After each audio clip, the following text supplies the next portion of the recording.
quero convidar os irmãos a abrir a palavra de Deus no livro de Números, no Antigo Testamento.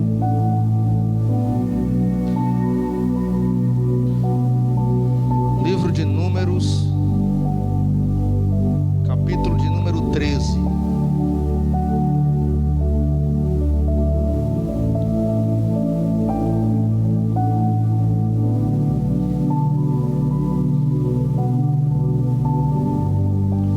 Vamos ler Números, capítulo de número 14. Está mais claro. Vamos ler alguns versículos do 13, mas o 14 ficará mais claro que eu quero expor essa noite. Eu quero louvar a Deus pela vida dos irmãos que nos visitam, a irmã Mateusa, Dona Maria Eduarda, o Lidenberg, o Jefferson, o Gabriel e a Claudinha, que está aqui com o irmão Darlan. Os irmãos estão felizes de receber os irmãos que nos visitam. A Mateusa está ali, rapaz. Glória a Deus. São da igreja do pastor Francisco Holanda, não é isso? Vida Nova com Cristo. Sejam bem-vindos a esse lugar, tá bom? Esse lugar não é outro lugar senão a casa do Senhor. Números, capítulo de número 14, do versículo 1 até o versículo de número 9. Amém? Diz assim: Então os da congregação, ou todos da congregação, se levantaram e gritaram em alta voz, e o povo chorou durante aquela noite toda. E todos os filhos de Israel murmuravam contra Moisés e contra Arão, e toda a congregação lhe falaram, ou lhes disseram: tomara nós tivéssemos morrido na terra do Egito, ou tomara nós que tivéssemos morrido nesse deserto. E por que nos fez o Senhor a trazer este lugar, para cairmos à espada, e para que nossas mulheres e nossas crianças sejam presas ou prisioneiros? Não nos seria melhor que voltássemos para a terra do Egito? E diziam uns para os outros: levantamo-nos um capitão. Diga comigo: façamos um capitão. Levantamos um capitão e voltamos para a terra do Egito. Então Moisés e Arão caíram sobre os seus rostos perante a toda a congregação dos filhos de Israel que ali estavam. E Josué, o filho de Num, e Caleb, o filho de Jefoné, que eram daqueles que espiaram a terra, rasgaram suas vestes e falaram alto a toda a congregação dos filhos de Israel: a terra por meio a qual passamos a espiar é terra muitíssima boa, e se o Senhor se agradar de nós, Ele há de nos introduzir nessa terra que mana leite e mel. Tão somente não sejais rebeldes contra o Senhor, e não temais o povo dessa terra, porque nós devoraremos como pão. E retirou-se deles os seus amparos, e o Senhor certamente está conosco. Simplesmente não temai a esses. Amém? Você pode glorificar Jesus. Eu, quando li esse texto ontem à noite, me separei um pouco para perguntar a Deus, orar o que eu poderia pregar nessa noite de sexta-feira. E Deus me fez uma pergunta: onde tu estás? E quem lidera a tua vida, quem governa a tua vida?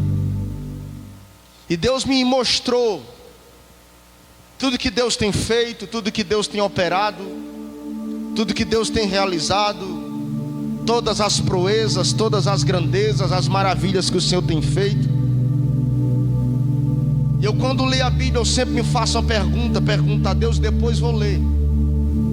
Eu comecei a folhear aqui no livro de Números, e eu fiquei apaixonado pelo versículo de número 4, quando o povo ali está reunido perante todo o arraial, perante toda a congregação, Há quem diga a Bíblia por si só é um livro verídico, real, de total validade e credibilidade para nós que lemos.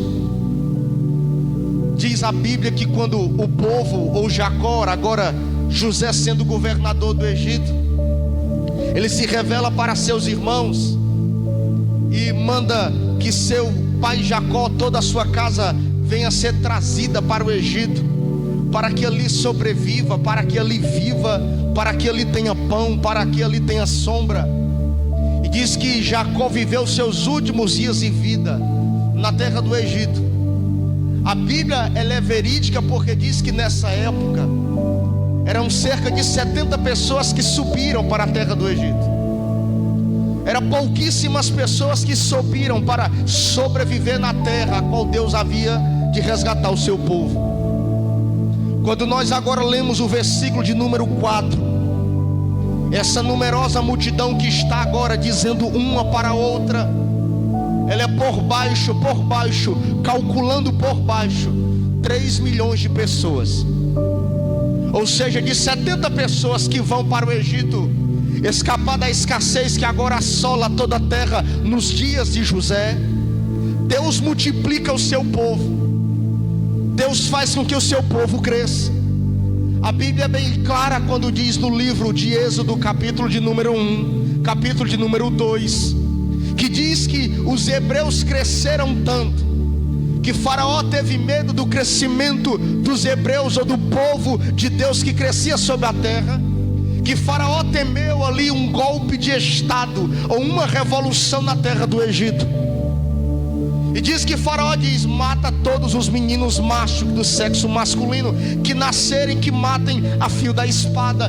Mas diz que mesmo assim o povo crescia. O povo de Deus começou a crescer de maneira grandiosa.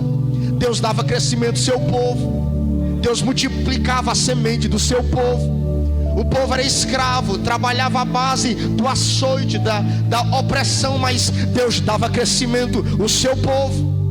E se tem uma coisa, como eu já preguei muito aqui, que Deus sabe fazer bem no meio do povo de Deus, é dar crescimento à sua prole, é dar crescimento ao seu povo, é dar crescimento à família, dar crescimento ao seu reino aqui na terra. O Deus a qual nós servimos, Ele é mestre para fazer do pouco se transformar em muito. O nosso Deus é o Deus que multiplica a pequena semente e faz com que a semente se transforme em uma grande sombra, em uma grande árvore, porque Ele é quem planta, Ele é quem rega, Ele é quem dá o crescimento. Então esse é o nosso Deus, o Deus que dá o crescimento ao seu povo. E no versículo de número 4 agora tem por baixo 3 milhões de pessoas, dizendo uma para outra, dizendo: nós não éramos para estar aqui. Eu não sei por que Moisés nos trouxe aqui. Eu não sei por que Deus colocou os nossos pés sobre esse deserto, sobre essa terra. Aqui não tem nada. Esse lugar não é o lugar a qual Deus nos prometeu. Deus não pode ter feito isso conosco. Que Deus é esse que nos traz para cá? São 3 milhões de pessoas dizendo: melhor éramos estar na terra do Egito. Josmar, melhor era estar na terra do Egito do que estar nessa terra. Não tem outra coisa a não ser nessa terra do que escassez, do que dificuldade. E agora eles vão dizer no versículo 4: seria bom fazer para nós um capitão, seria bom levantarmos para nós um líder. Eles agora pretendem levantar um capitão, um líder, alguém que possa lhes direcionar de volta para a terra do Egito, para voltar para trás, para voltar para a terra da escravidão, para voltar para a terra da escassez, para voltar da terra a qual Deus havia lhes tirado. O povo agora está dizendo um para outro: levantemo-nos um capitão que nos leve para trás, que nos leve de volta para onde nós estávamos. Quando eu li esse texto, logo a palavra de Deus me cativou, porque eu aprendi que embora nós que servimos a Deus, ou que somos servos de Deus, andamos com Deus, recebemos o milagre de Deus, usufruímos de tudo que Deus faz, o inimigo também, ele é astuto.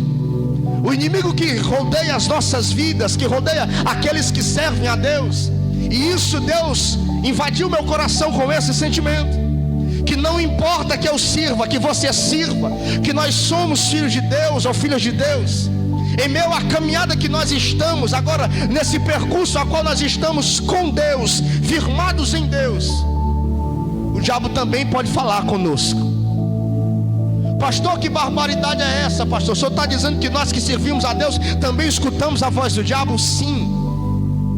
Nós vemos alguém aqui, ou 3 milhões de pessoas, ou muitas pessoas que receberam um grande milagre, que receberam grandes maravilhas.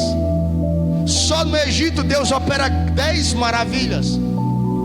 O título dá como 10 pragas, mas Deus chama de maravilhas. Aquilo que é maldição para o ímpio, aquilo que é castigo para o ímpio, Deus chama de suas maravilhas. Porque aquilo a qual Deus assolou o Egito, para o Egito foi praga, para o Egito foi castigo, mas para o Deus que trabalhava na terra do coração, ou no coração de Faraó, ou na terra do Egito, eram maravilhas de Deus manifestada sobre a terra. Então nós vemos que Deus abre o mar vermelho. A história geográfica nos ensina que nos dias de Salomão, agora o homem mais sábio de toda a história, quando ele manda agora estudar os milagres que aconteceram na terra do Egito, diz a história geográfica que Salomão descobre que as muralhas de água que Deus havia dividido dava 33 metros de cada lado. Era um paredão de 33 metros de um lado, 33 metros de água do outro. E todo o percurso, eu sempre me perguntei isso, eu descobrindo, eu lendo Bíblia, eu descobri que o percurso a qual o povo passou no Mar Vermelho, a trajetória, a caminhada, cegos, coxos, anciões, crianças, jumentos, ovelhas, tudo que eles tinham, não deixaram nada para trás. Todo aquele caminho que eles percorreram dava nada mais, nada menos do que 900 metros, ou pouco mais de 1 quilômetro. Logo eu aprendo que o milagre que Deus fez em um tão curto espaço de tempo, em uma trajetória tão pequena, foi um milagre grande, foi um milagre extraordinário, foi um milagre jamais visto. O que se assimila, que anda mais próximo, foi o Jordão que se abriu nos dias de Josué. Mas como o mar vermelho se abrindo, nunca mais aconteceu nenhum milagre como aquele. Nós sabemos que aquele caminho que se abre, aquelas águas que se abrem, o caminho seco, o vento que sopra durante a noite toda vindo da parte do Oriente. Diz que Deus manda um vento impetuoso vindo da parte do Oriente que sopra durante toda a noite. E diz que as águas se dividiram e o povo passou a pé enxuto. Ei, aquele caminho nós sabemos que ele representa Cristo. E quando eu digo que é 900 metros ou pouco mais de 1 quilômetro, é pouco, é uma distância pouca, é uma distância mínima. 1 quilômetro nós fazemos andando, brincando, conversando, é pouco. 1 quilômetro é pouco, 1 quilômetro é quase nada. Mas o milagre que Deus fez no pouco, no quase nada, foi um milagre extraordinário. Foi um milagre que marcou aquela época. Foi um milagre a qual nós cremos nos dias de hoje, que foi o caminho que se abriu para que o povo de Deus pudesse passar. Então já queria dizer para você que o nosso Deus, Ele é o Deus que faz grandes milagres no meio das pequenas coisas. É um Deus que faz grandes coisas no meio do quase nada. Ei, você está aqui, você não era nada, mas Deus fez com que você se tornasse grande. Deus fez com que você se tornasse um grande milagre. Ei, porque nós éramos pouca coisa, ninguém fazia por nós causa alguma, mas Ele olhou para nós e disse: eu vou fazer um milagre, eu vou fender o mar, eu vou fazer com que o meu povo passe. Ei, eu quero dizer para você que o nosso Deus é o Deus de maravilhas, o nosso Deus é um Deus de coisa grande. Ei, o que Deus tem feito na tua vida não é coisa pequena, o que teu Deus tem realizado, operado em tua vida é coisa grande.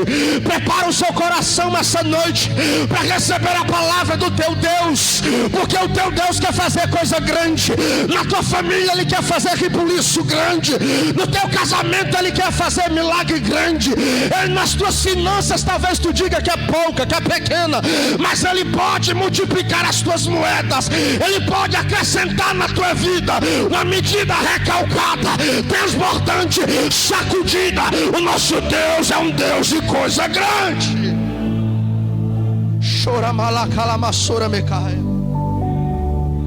E agora o que me fascina é que esse povo vive esse grande milagre, e poucos dias depois, pouco tempo depois, o povo está dizendo assim: levantamos um capitão e voltemos. E o curioso é que eles são ruins. São pessoas que recebem o milagre, são pessoas que participam do milagre que Deus faz, porque Deus é fiel. Eles comem do maná, eles comem das cordonizes que Deus manda. Eles usufruem da sombra que Deus dá no deserto, na coluna de nuvem. Eles se aquecem na coluna de fogo na madrugada, para que não morram no deserto que é congelante durante a madrugada. Eles usufruem de tudo que Deus faz.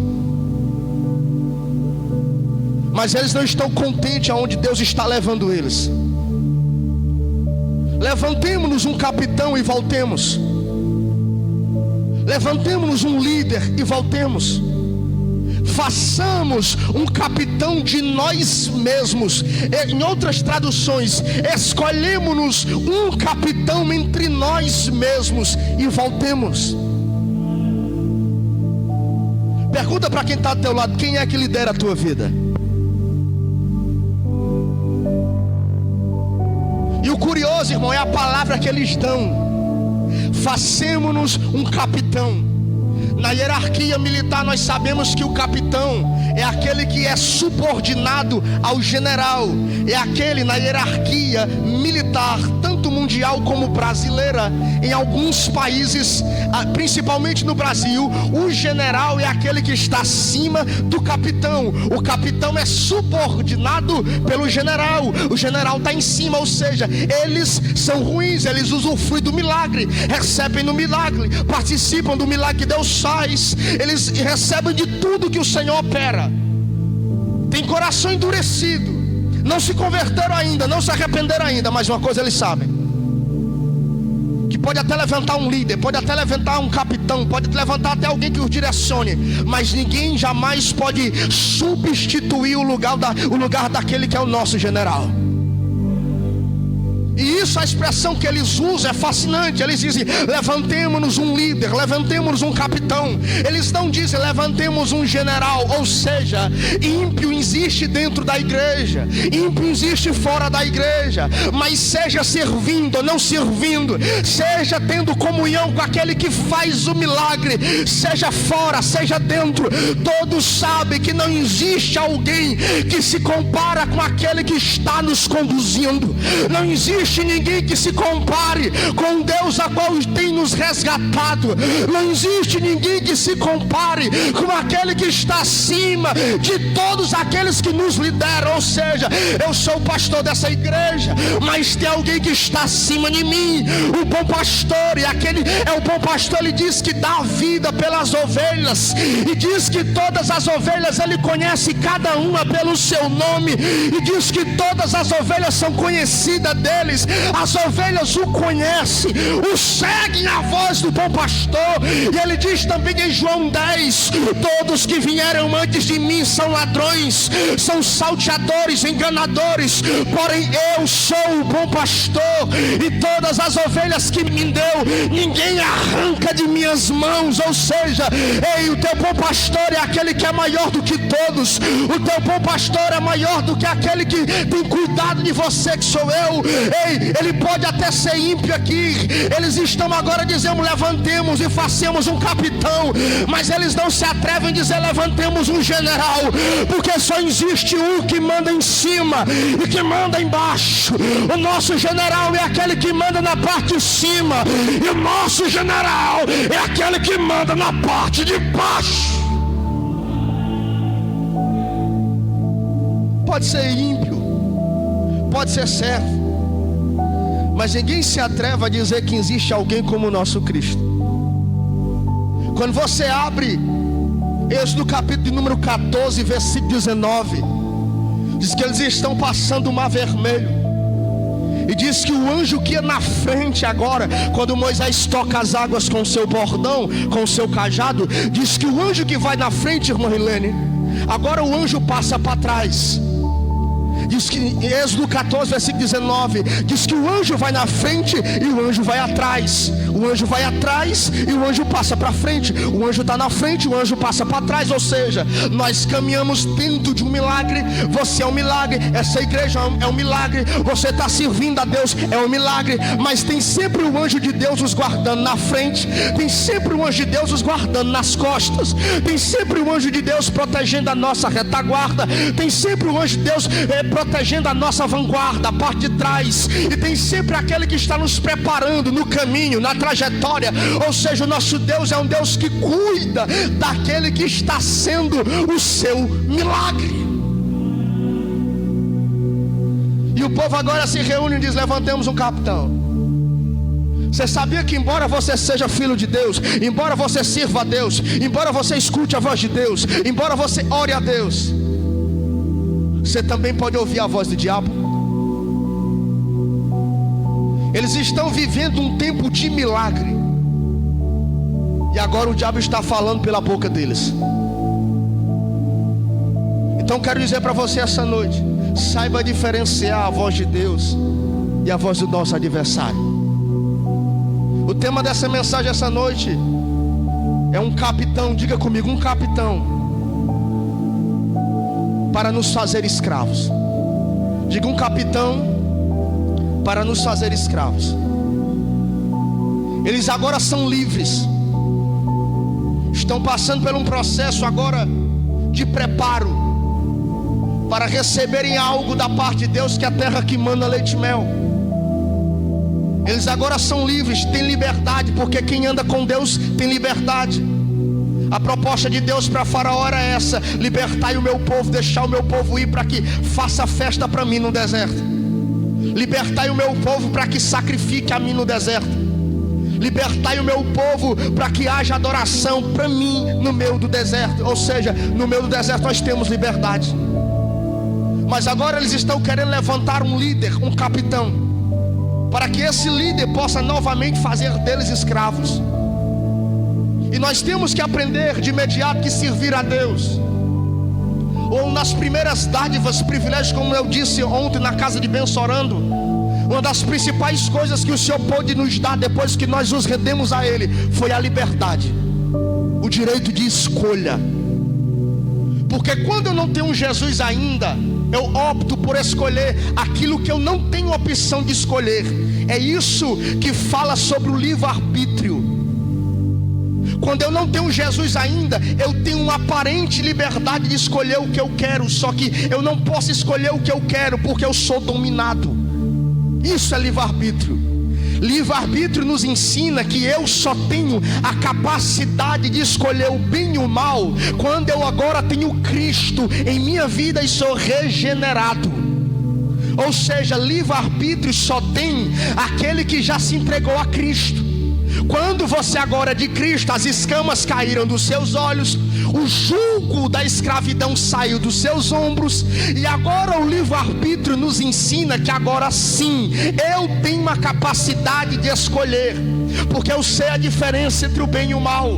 Antes de Cristo eu não tenho a capacidade de escolher o que é bom, porque eu tenho uma natureza, eu sou pecaminoso, eu sou do mal, eu não tenho Cristo ainda. Eu vivo sobre o jugo do apontamento, da escravidão, do que Satanás impõe. Então, ou seja, eles estão caminhando com Deus, agora tem a opção de escolher, de serem livres. E isso é dádiva de Deus para o povo de Deus, porque quando nós estamos na pessoa de Deus, na pessoa de Cristo, Cristo, Ele nos torna livres. Agora nós temos a opção de escolher. Nós sabemos a diferença do que é bom entre o que é mal, o que é correto, o que não é correto. Só Deus pôde nos dar a liberdade que era devida. Em Gálatas capítulo de número 5, versículo 1, eu amo esse versículo. Paulo está escrevendo à igreja de Galácia daquela época, e ele diz, escrevendo aos Gálatas capítulo 5, versículo 1: estais, pois, firmes na liberdade em que Cristo vos libertou, vírgula, e não estando outra vez vós sujeito ao jugo da escravidão. Ou seja, estais, pois, firmes na liberdade em que Cristo nos concedeu, e não estando nós outra vez escravos do jugo do pecado. Ei, você é livre para a glória de Deus. Você agora tem um livre-arbítrio em sua vida.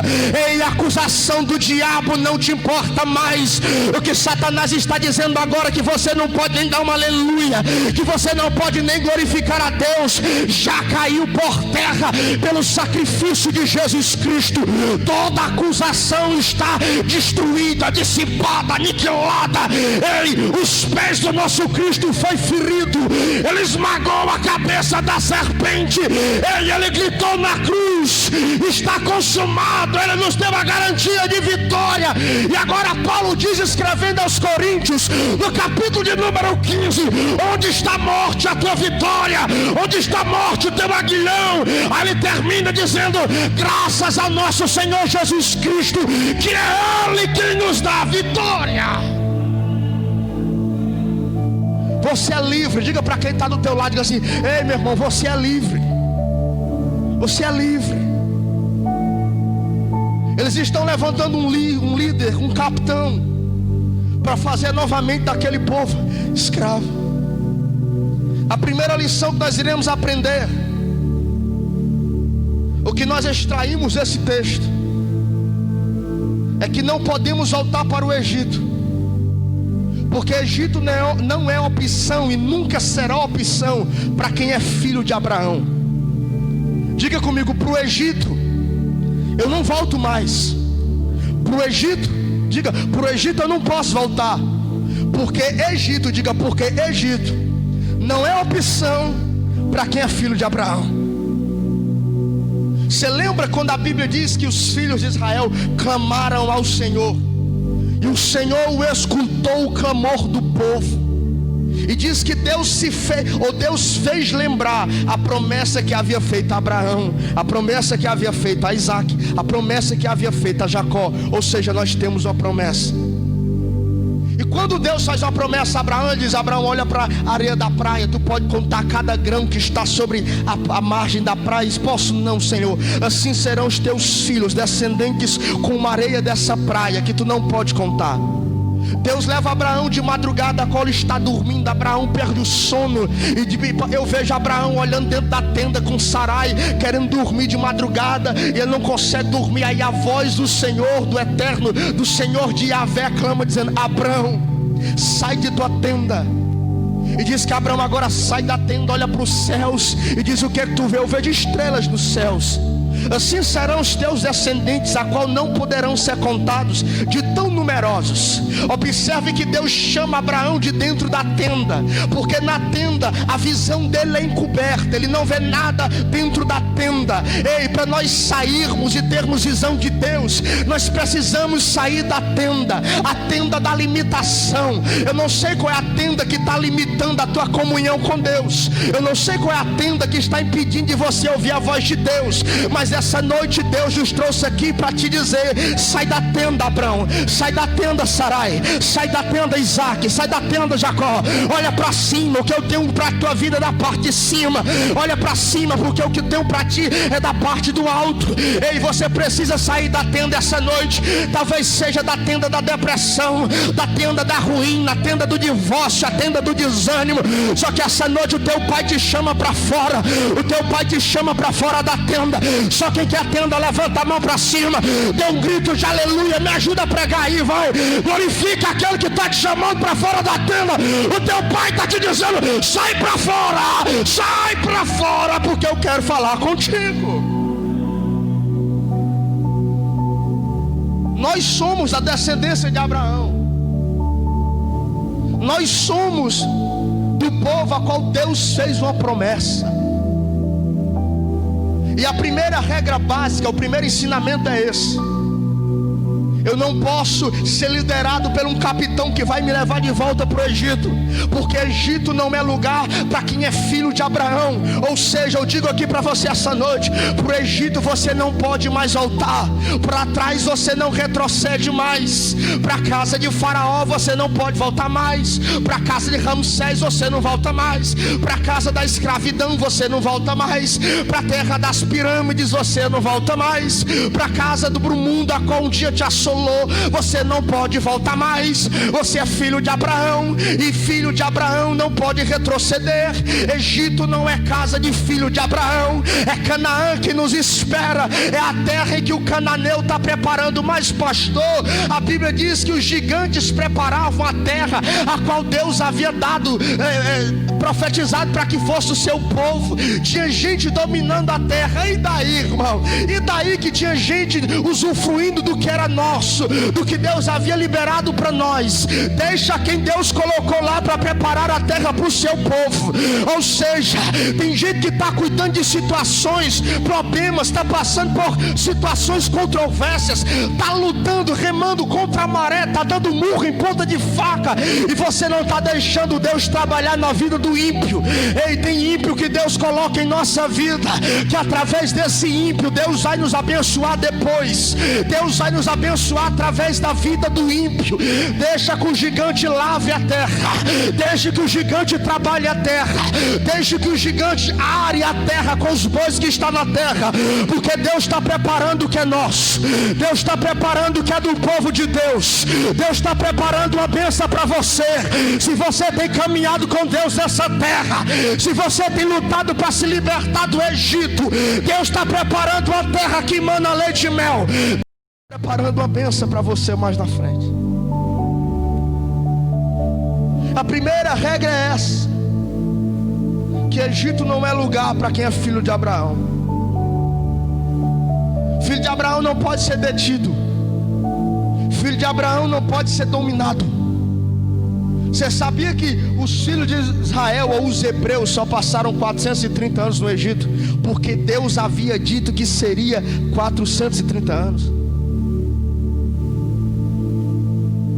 O que nós vivemos nessa terra, o que nós temos nessa terra, o que nós passamos nessa terra, Deus tem o controle das nossas situações. Eu quero dizer para você que quem é filho de Abraão não é detido, quem é filho de Abraão não pode ser dominado, quem é filho de Abraão não pode ser manateado. Nós estamos nessa terra só de passagem. Abraão, ele é conhecido como o pai de muitos, o pai da fé, o beduíno, o viajante, o peregrino, o andarilho, o nômade, aquele que habitava em tendas.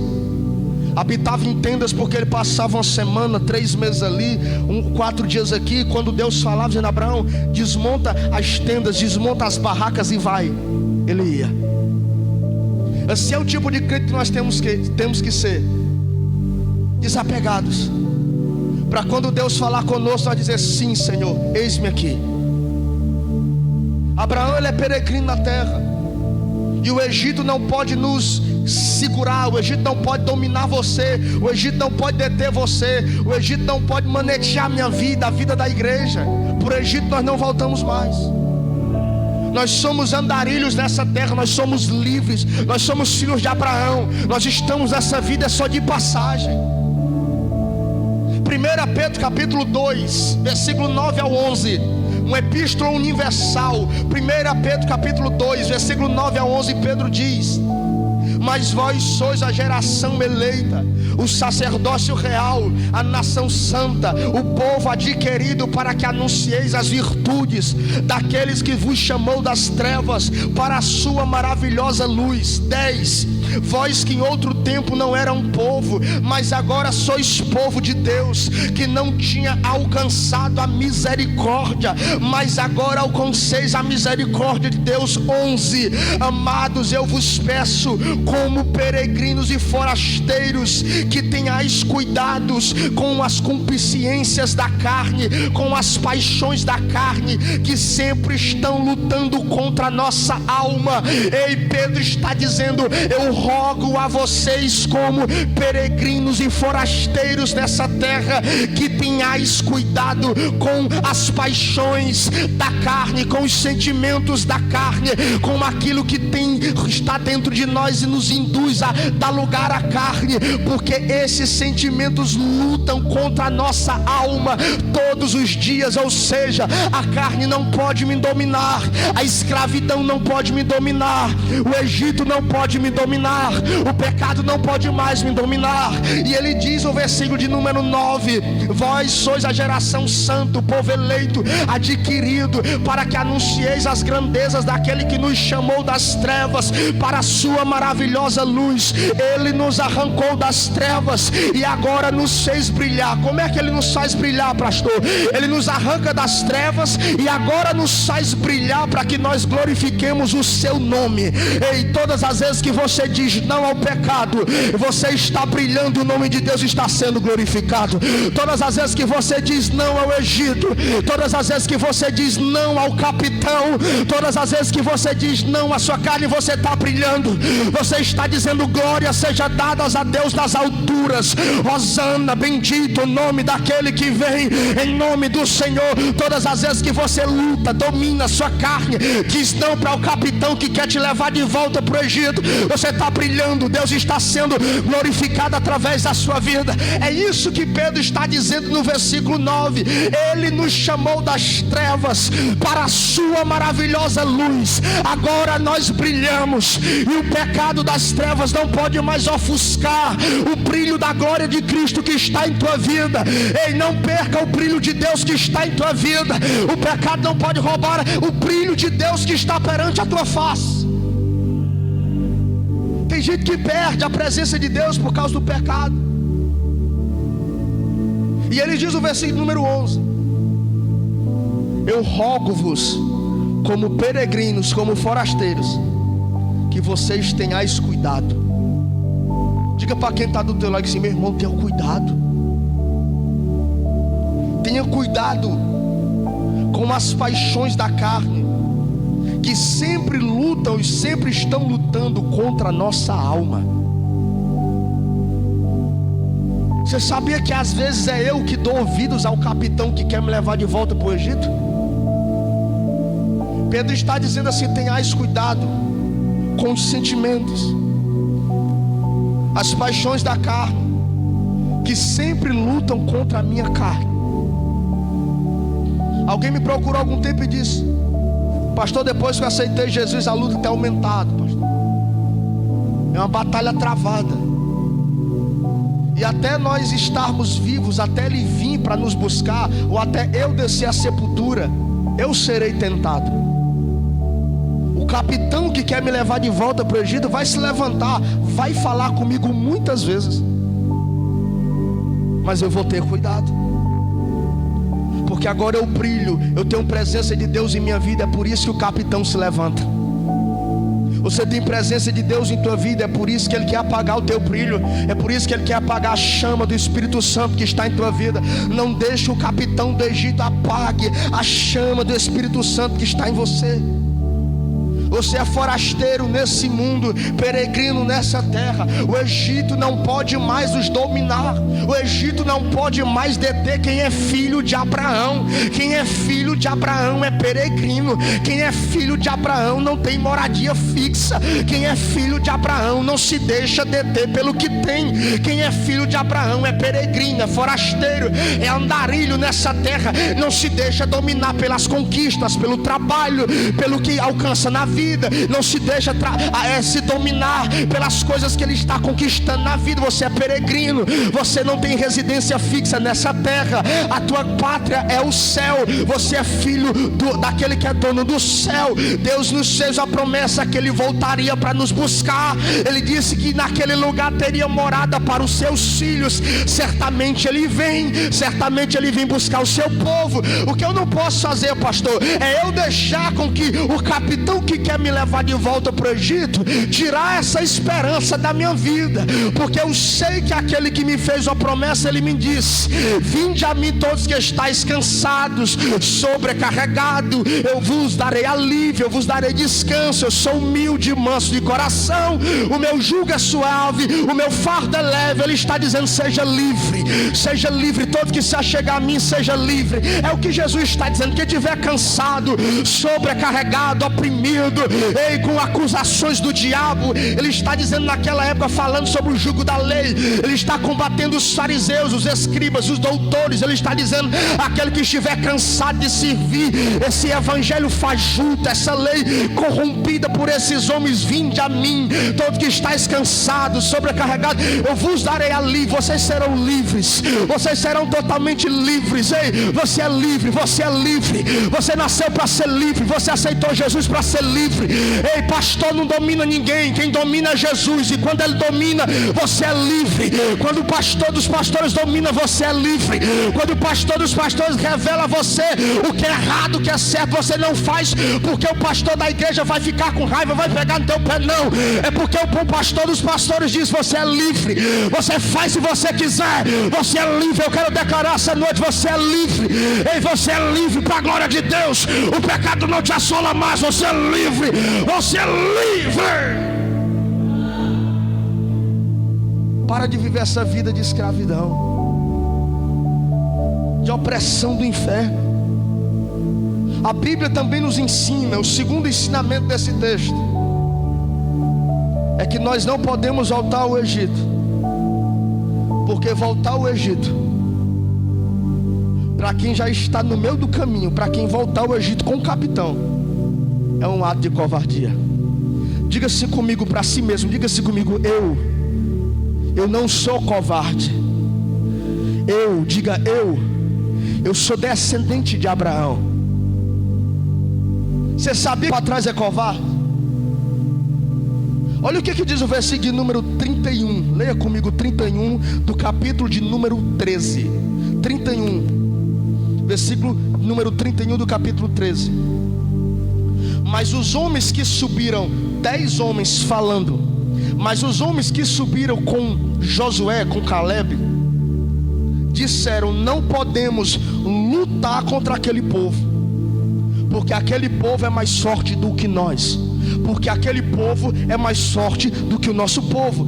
33, leia o 33. E também vimos ali gigantes, os filhos de Anak, raça de gigantes, e nós éramos aos seus olhos como pequenos gafanhotos, e assim éramos aos seus olhos. Ou seja, Deus promete que vai nos dar, Deus já disse que é nosso, Deus já nos prometeu que seria conosco. E muitas das vezes eu quero voltar atrás pelo que eu estou vendo. No capítulo número 13, você sabe que Moisés envia 12 espias, 10 se escandalizam e 2 permanecem fiéis, que é Josué e Caleb. Oséias e Caleb. Ele ainda não é Josué, é Oséias. E diz agora que é a minoria que vai tomar posse da verdade.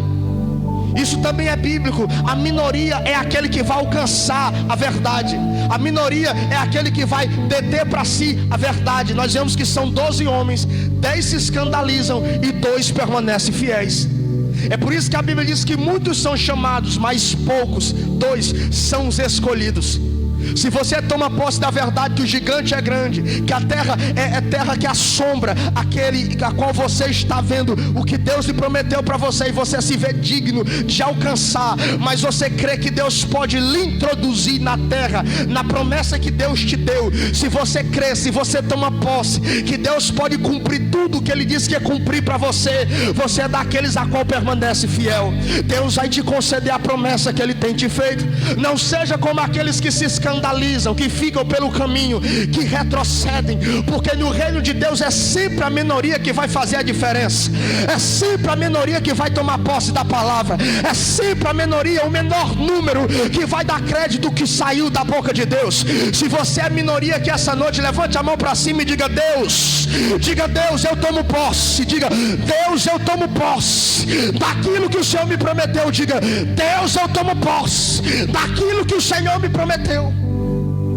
É minoria. A minoria sempre vai ser fiel.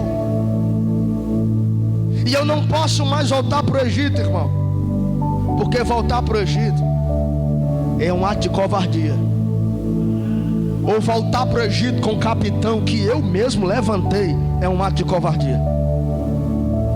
E Deus não chamou você para ser covarde, Deus chamou você para ser valente. Cutuca quem está do teu lado assim, dá um tapa nas costas dele e diz: tu é valente ou não é, macho? Deus não te chamou para ser covarde, Deus chamou para você para ser valente. Ele diz assim: nós somos aos seus olhos como gafanhotos, seremos destruídos, dissipados. 31, esse povo é mais forte do que nosso povo. Olha que forte isso, versículo 31. Esse povo é mais forte do que o nosso povo. Ei, deixa eu perguntar para você: de qual povo você faz parte? No 31 ele diz: não podemos lutar, resistir, subir e de encontro a esse povo, porque esse povo é mais forte do que nosso povo. De qual povo você faz parte? Nós fazemos parte do povo de Deus. Nós fazemos parte daquele que nos adotou como filho. Nós fazemos parte daquele que nos deu uma promessa. Você não faz parte de qualquer povo, você faz parte daquele que fez com que todos os povos existissem. De qual povo você faz parte? Eu não posso mais voltar ao Egito, porque Egito, se eu voltar, se eu retroceder, é um ato de covardia. E covardia, muitas das aplicações que eu posso fazer, de muitas aplicações que nós podemos fazer sobre a palavra covardia. Covardia remete a uma pessoa com falta de bom ânimo. Covardia remete a uma pessoa que tem medo, uma pessoa de baixa autoestima, uma pessoa que oscila o seu bom ânimo. Eu não posso voltar ao Egito, porque Egito, se eu voltar com o capitão, se eu abandonar a fé, se eu me desviar, se eu criar problema com o pastor dizendo: vou sair porque ele é chato demais. Ei, a Bíblia nos ensina que quem retrocede são os covardes, mas Deus nos chamou para sermos valentes. Deus se agrada daqueles que são valentes. Nós somos o valente, nós temos a esperança de Ele realizar em nós o que Ele nos prometeu. Covarde remete a pessoa que tem uma falta de bom ânimo, uma pessoa que tem medo, uma pessoa de baixa autoestima. E sabe o que é que Deus quer nos ensinar essa noite? Eu não posso perder o meu bom ânimo, eu não posso perder a minha alegria. Você não pode perder a tua autoestima. Não deixe que o capitão roube o teu bom ânimo, não deixe que o capitão roube a tua alegria. Ei, tenha bom ânimo, tenha alegria, tenha autoestima, tenha uma autoestima elevada. Seja extrovertido, ei, seja dinâmico, seja alegre com Deus, seja alegre com sua família. Tem de bom ânimo, tenha alegria, seja feliz. Que todo espírito de tristeza caia por terra, que todo espírito de desânimo caia por terra. Tenha bom ânimo, ei, seja feliz, tenha alegria. Diga para o irmão que está do teu lado que você tem alegria, tem de bom ânimo, tem de bom ânimo. 2 Timóteo capítulo 1, 6 ao 8 diz: e por esse motivo que eu quero, Timóteo, que tu conserves o dom que há em ti, o dom que Deus que existe em ti, pela imposição das minhas próprias mãos. 7, Porque Deus não nos deu um espírito de covardia, mas sim um espírito de poder, de amor e de equilíbrio. Versículo 8: porque não te envergonhes do testemunho do nosso Cristo. E tu, Timóteo, não se envergonhe de mim, porque agora eu estou preso em cadeias. Porque agora eu estou preso, porque eu sou prisioneiro de Cristo, eu sou servo de Cristo. Pelo contrário, Timóteo, participa comigo com as aflições do Evangelho. Paulo aqui bota para quebrar com o seu discípulo. Ele termina dizendo no versículo 8 de Timóteo capítulo 2, 2 Timóteo capítulo 1, 2 Timóteo capítulo 1, do versículo 6 ao 8, no 8 ele termina assim: Timóteo, pelo contrário, eu estou preso, eu estou em cadeia, mas não se escandalize porque eu estou preso, porque eu sou prisioneira de Cristo. Ele está dizendo: eu estou preso em uma cadeia romana, mas eu estou preso aqui é porque Jesus me trouxe aqui. É o Senhor que quer que aqui eu esteja, eu sou livre. Aí ele diz assim: pelo contrário, Timóteo, participa comigo das aflições desse evangelho que eu tenho pregado. Sabe qual é a pregação de Paulo, irmão? Só para você se escandalizar: Timóteo, nós precisamos pregar que eu preciso aceitar Jesus, tu é meu discípulo. E prega assim, Timóteo. A pregação de Paulo é assim: aceite Jesus para sofrer comigo. Versículo 8 de 2 Timóteo capítulo 1, ele está dizendo: não se envergonhe por eu estar em cadeias, porque eu estou preso. Não se envergonhe do nosso Cristo, mas pelo contrário, Timóteo, participa comigo das aflições do Evangelho. Participa comigo das aflições do Evangelho, do poder de Deus. Paulo está dizendo assim: nós temos que ensinar que aceitar Jesus é sofrer todo mundo junto. Você sabia que nós andamos com Deus e nós sofremos? Mas nem porque eu sofro aqui é obrigado eu voltar para o Egito, é obrigado eu voltar com o capitão. E Paulo está dizendo assim no versículo 7: porque Deus não nos deu um espírito de covardia, mas sim um espírito de poder, de amor e de equilíbrio. Em outras traduções, de moderação. Seja equilibrado, seja moderado. É difícil eu fazer isso porque eu sou muito agitado, eu sou meio sanguíneo. Mas Paulo está dizendo que nós temos que ter equilíbrio, temos que ter amor, temos que agarrar a promessa de poder de Deus em nossa vida. Olha, você tem poder de Deus em tua vida, porque Deus não nos deu um espírito de covardia, mas um espírito de poder. Então, meu irmão, quando você pensar em retroceder, você vai lembrar: eu tenho um poder de Deus em minha vida. Quando o capitão começar a falar para você: volta, vem comigo para o Egito, vem comigo para a festa, vem comigo para a festa do município em Chorozinho, vem comigo para o que acontece aqui, vamos comigo para onde tem festejo, tem balada, tem seresta. Ei, meu irmão, você tem poder para repreender o capitão. Você não tem um espírito de covardia, você tem um espírito de poder. Espírito de poder. Paulo está dizendo: desperta o dom que há em ti, Timóteo, pela própria imposição de minhas mãos. Não deixa morrer o que Deus te deu, Timóteo. Eu digo para você aqui essa noite: não deixe morrer o que está dentro de você, Timóteo. Não deixe apagar o que está dentro de você, Timóteo. Ei, não deixe apagar o que está dentro de você. Desperta o dom que há em ti. Desperta a vocação, a fagulha do poder de Deus que está dentro de ti. Desperta o dom que está em ti. Não deixe morrer o que Deus soltou, o que Deus liberou, o que Deus colocou dentro de ti. Você está na igreja, meu irmão, se levante, tome posse do que Deus tem para você. Desperta o dom que Deus te deu, o dom de Deus que Ele te deu. Desperta o dom que Deus tem te dado. A segunda lição que nós aprendemos é que nós não podemos voltar ao Egito, porque Egito é coisa que já ficou para trás.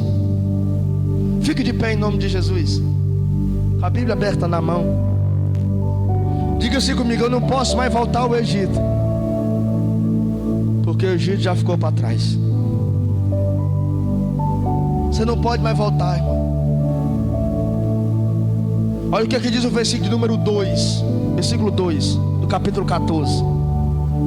E todos os filhos de Israel murmuravam contra Moisés e contra Arão e contra todo o arraial, toda a congregação, 3 milhões de pessoas. E o povo diz: tomara nós tivéssemos morrido lá na terra do Egito, ou tomara nós tivéssemos morrido aqui agora, nesse deserto. Você sabia que nós estamos em um lugar onde nós estamos hoje, sem sombra de dúvidas, melhor do que onde nós estávamos. Talvez tua situação não seja boa como você queria, como você desejou, mas você está melhor hoje do que um dia você teve. O povo aqui come de Deus, recebe de Deus, usufrui dos milagres de Deus em Meribá, em Mara. Deus manda água da rocha, Deus sara as águas amargas, Deus derrota os gigantes, Deus derrota os filhos de Anak, Deus derrota Seom, Deus derrota Og, os 2 reis mais importantes da época. E o povo está dizendo aqui: dentro nós tivesse morrido lá. Você não pode mais voltar atrás. Você não pode mais voltar atrás, porque Egito é coisa do passado. Nós recebemos no milagre hoje, Marquinhos. Tem muita gente que vive milagre hoje. Ele está com o milagre na mão, Cizinho. Ele está vendo o milagre que Deus fez. Ele olha para os filhos de Deus, os filhos dele é um milagre. Ele olha para a igreja, ele olha para a vida que ele tem, é um milagre. Eu conheço um camarada que ele não arrumava emprego em canto nenhum, que ele roubava tudo. Ele ia trabalhar nos cantos, ele roubava celular. Ele trabalhava, roubava até caneta. Viciado em roubo. Viciado, não podia ver nada. Ele começou a trabalhar comigo na fábrica. Eu preguei para ele, aceitou Jesus, virou homem, virou crente. E uma vez eu me lembro dele dizendo: olha o que Deus fez na minha vida, Deus. Eu não conseguia durar emprego nenhum, cara.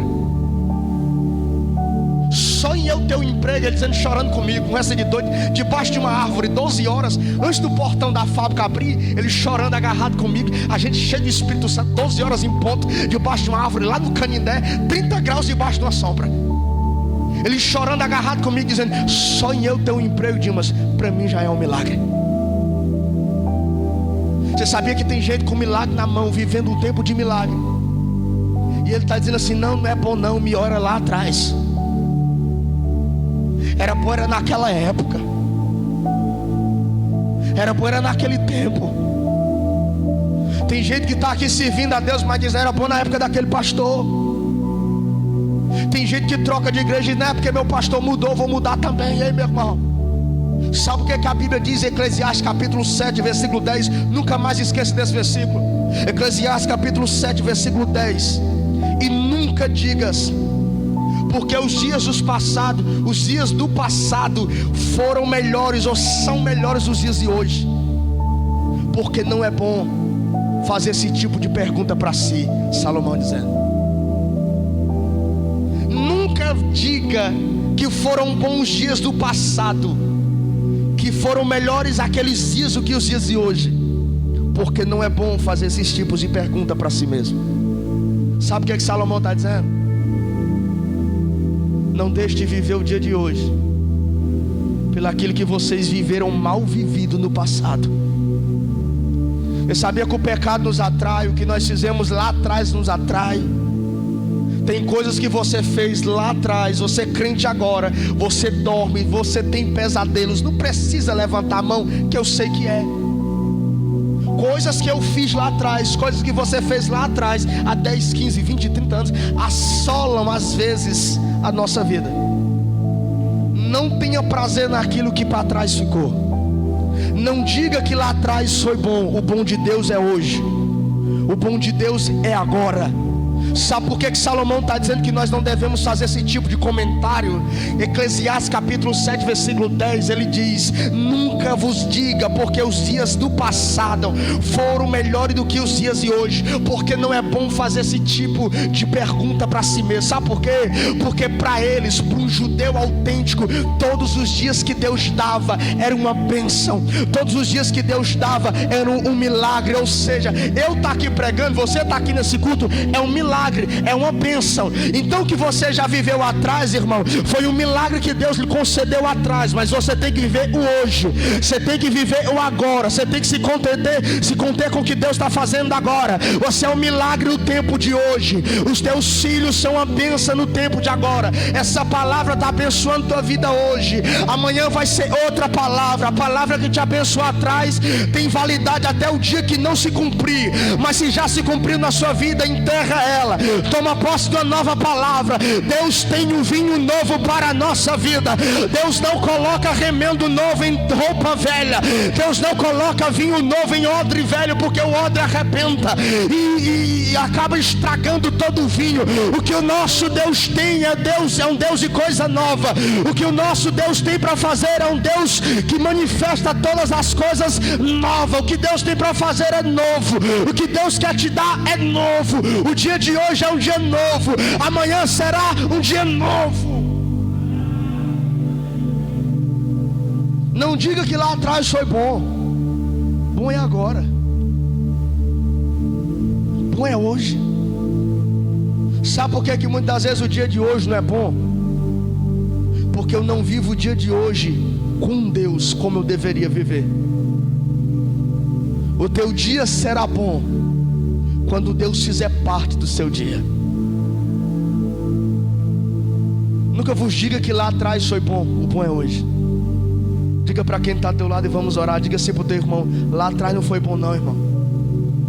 O bom foi hoje. Curva a tua cabeça, fecha os teus olhos, toma posse dessa palavra. Fecha os teus olhos, começa a orar por você, vai. Começa a orar pela tua vida. Eu queria que você levantasse um clamor por você. Eu queria que você orasse pela tua fé. Eu queria que você orasse pelo capitão aí que tem se levantado contra a tua vida. Que você repreendesse esse capitão do mal. Que você tomasse posse de tudo que foi pregado aqui. Que você tem promessa, que você é filho de Abraão, que Deus te fez mais do que vencedor, que você é livre. Ore por você, interceda por você. Ei, Espírito Santo, nós te clamamos, Senhor, que o Senhor venha de maneira impetuosa nos convencer que nós somos teus filhos e que nós somos libertos. Que o Senhor é um Deus que faz grandes milagres e coisas pequenas. O Senhor foi o mesmo que abriu o mar vermelho. O Senhor foi o mesmo que humilhou o faraó. O Senhor foi o mesmo que humilhou os 10 deuses do Egito. O Senhor é um Deus, mas é mais poderoso do que todos os outros deuses. Então, Senhor, nós estamos aqui, Senhor, de coração aberto, tomando posse da tua palavra. E, Senhor, nós agarramos ela como uma palavra viva, como uma palavra verdadeira, Senhor. Eu te peço que nessa semana o Senhor invada o coração do teu povo, Senhor, com um sentimento de coisa nova, com um sentimento de novidade. O que o Senhor tem feito em nossa vida no dia de hoje tem sido bom, tem sido uma bênção. Senhor, eu muito me alegro, Senhor, pelo que o Senhor tem feito na vida do teu povo. Eu não estou satisfeito, Senhor, eu quero que o Senhor faça mais, mas eu muito me alegro pelo que o Senhor tem feito. Eu também sei, Senhor, que o Senhor é um Deus que nos surpreende, que é um Deus de maravilhas, que é um Deus que pode fazer nova todas as coisas, que é um Deus que pode fazer existir aquilo que ainda não existe. Então o Senhor nos levanta nessa madrugada, que o Senhor possa nos dar coragem, não espírito de covardia, Senhor. Que o Senhor tire toda a timidez do nosso coração, e que o Senhor nos dê um espírito de autoridade, para que nós viemos repreender o capitão do mal, para que nós viemos repreender o capitão que o velho Adão quer levantar. Oh Senhor, que o Senhor nos dê força para vencer o pecado, que o Senhor nos dê força para ser luz, que o Senhor nos dê força para ser sal nessa terra. Espírito Santo, nós te clamamos. O Senhor é aquele a qual os judeus, os discípulos oravam, dizendo naquele domingo a qual o Senhor faltava uma semana para encarar o patíbulo. para encarar o madeiro, os teus discípulos cantaram dizendo: Hosana, Hosana, bendito aquele que vem em nome do Senhor. Assim também nós declaramos: tu és bendito, tu és santo, tu venha em nome do Senhor. Se nós estamos aqui essa noite, ó Deus, é em nome daquele que veio primeiro. O Senhor nos amou primeiro. Ó Deus, nos ajuda a despertar o dom que está dentro de nós. Ó Senhor, não nos deixe apagar a chama do teu Espírito Santo.